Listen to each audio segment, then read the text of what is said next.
Short trick maths all central and state government exams में जो भी शॉर्ट ट्रिक के जितने भी क्वेश्चंस हैं, फर्स्ट टॉपिक है नंबर सिस्टम। नंबर सिस्टम में भी हमने लिया है रूट वाले, जिसमें है टाइप 1, 2 और 3।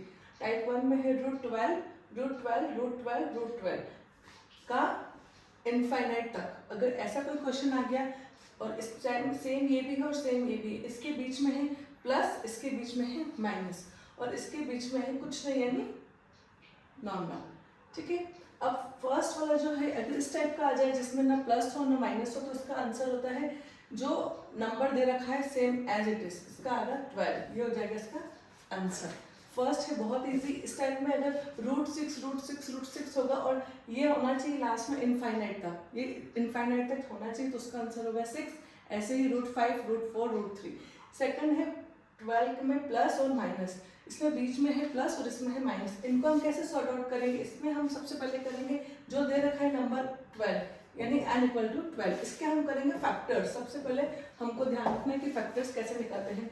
तो 12 का होता है 1 × 12, 2 × 6, 3 × 4, 4 × 3, 6 × 2 और 12 × 1। अब इन फैक्टर्स में से हमको एक ऐसे दो फैक्टर्स निकालने हैं जो एक के बाद एक दोनों टेबल्स में बहुत पास पास में हो। जैसे 112 बहुत दूर दूर है, इसके तो 3 × 4 और 4 × 3, ये फैक्टर्स हमारे हो जाएंगे यूज, क्योंकि ये दोनों एक के बाद एक जस्ट उसके पास में है। और इनके बीच में अगर हम करेंगे तो -1 आता है। 4 × 3 = 1। तो हमको एक ऐसा फैक्टर लेना है जिसमें कि यह एक के बाद एक टेबल में आ जाए। तो 3 × 4, इन दोनों का हमने क्या फैक्टर निकाला? 3 × 4। अब जहां पर प्लस है तो वहां पर आ जाएगा बड़ा वाला फैक्टर, उसका आंसर। ये प्लस है तो उसका बड़ा फैक्टर है 4 और ये है माइनस, माइनस में आ जाएगा हमारा छोटा फैक्टर यानी 3।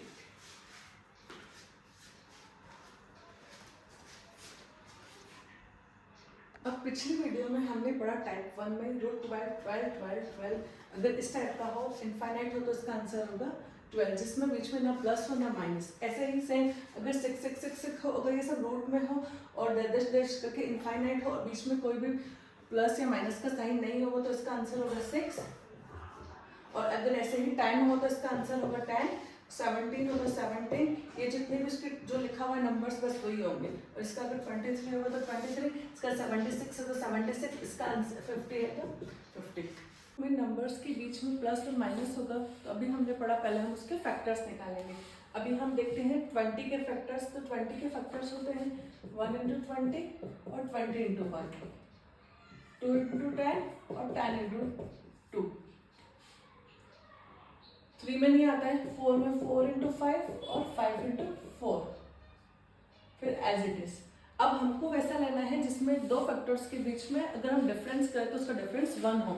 तो वो फैक्टर्स थे हमारे 4 और 5, 4 5 = 20। तो जब प्लस है तब हमने देखा हमारे पास दो फैक्टर है 4 और 5। तो प्लस है तो प्लस में आएगा हमारा बड़ा वाला फैक्टर = 5, इसका आंसर हो गया 5। और इसमें माइनस है तो उसका हो जाएगा 4।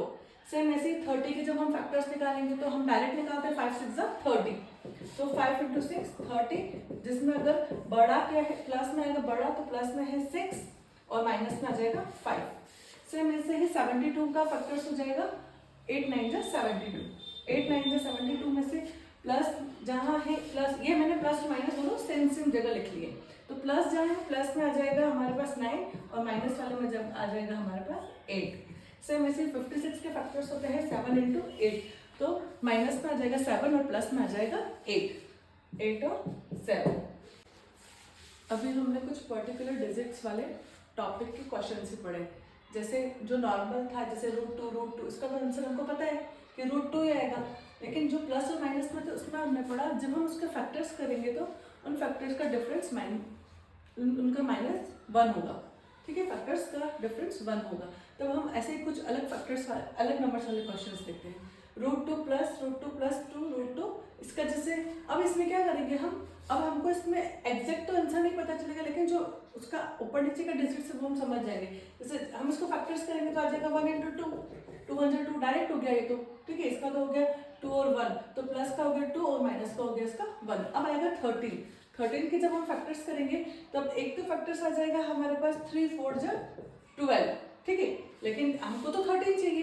तो अब नेक्स्ट इसका फैक्टर्स हो जाएगा 4 और 5, इसका आ जाएगा 12 और इसका आ जाएगा 20, तो इसके बीच में है 13। तो अब इसका लमसम इसका जो आंसर होगा वो होगा हमारे पास 4 और 5 के बीच। तो हम जो क्वेश्चंस में अगर 4 और 5 के बीच जो आंसर होगा उसका आ जाएगा 13, और ऐसे ही 7 का होगा तो 2 × 3 6, और इसका तो 6 आ गया, लेकिन 3 × 4 आ जाएगा 12, तो 6 और 12 के बीच में, तो इसका भी आ जाएगा 3 व 4 के बीच, ठीक है। ऐसे ही 19 का आ जाएगा, क्या हो जाएगा 19 का हम देखेंगे तो 3 4 जो 12 और 4 5 जो 20, तो इसका आ जाएगा 4 और 5 के बीच में, क्योंकि 12 तो कम है और फिर उसका 19 कम ज़्यादा है। 5 में हो जाएगा हमारे पास 3 × 2 6, तो ज़्यादा है, ठीक है, 3 × 2 6 तो ज़्यादा है। तो 1 × 2 ये है हमारे पास कम, 2 और 6 इसके बीच में, तो यहाँ पे आ जाएगा हमारे पास 3 और 2, ठीक है, इसका डिजिट आ जाएगा ऐसे। अभी हम लोग क्वेश्चंस पढ़े थे इनफाइनाइट वाले, अगर लास्ट में वो इनफाइनाइट आएगा, बीच में प्लस माइनस और नॉर्मल होगा, तो हम कैसे सॉर्ट आउट करेंगे। अगर इसके साथ में इनफाइनाइट होता तो हम डायरेक्ट लिख लेते 2 इसके लिए, लेकिन अगर इसका एक फिक्स अमाउंट है, फिक्स दे रखा है, तो इसका हम कैसे सॉर्ट आउट करेंगे। इसके लिए एक नॉर्मल फॉर्मूला है, ये 2 यानी जो नंबर दे रखा है वो, तो ये जो नंबर दे रखा है वो हमको एज इट इज लिखना है उसके ऊपर, ठीक है, पावर में। यहाँ पे आएगा 2 की पावर n और 2 की पावर n - 1।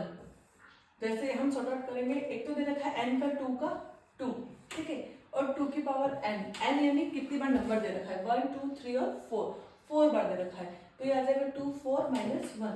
जब हम उसको सॉल्व करेंगे तो 2 का 2 को हम 4 बार करेंगे, तो 2 को 4 बार करेंगे तो 2 × 2 × 2 × 2 2 × 4 2 × 8 2 16 और ऊपर 16 में से हमको एक को माइनस करना है, तो आ जाएगा 15। तो इसका आंसर आ जाएगा 2 की पावर 15/16, ठीक है। सेम ऐसे ही हम इससे करेंगे तो 7 का 7, लेकिन ऊपर 2 की पावर कितनी दे रखी है हमको, 3 बार दे रखा है, तो 3 बार दे रखा है, 2 × 2 4 2 2 की पावर दे रखी 3 बार, तो 3 - 1, तो 7 का 7 2 की पावर 3 2 × 2 4 2 8 और उसमें से एक हमको माइनस करना है, तो 7 8।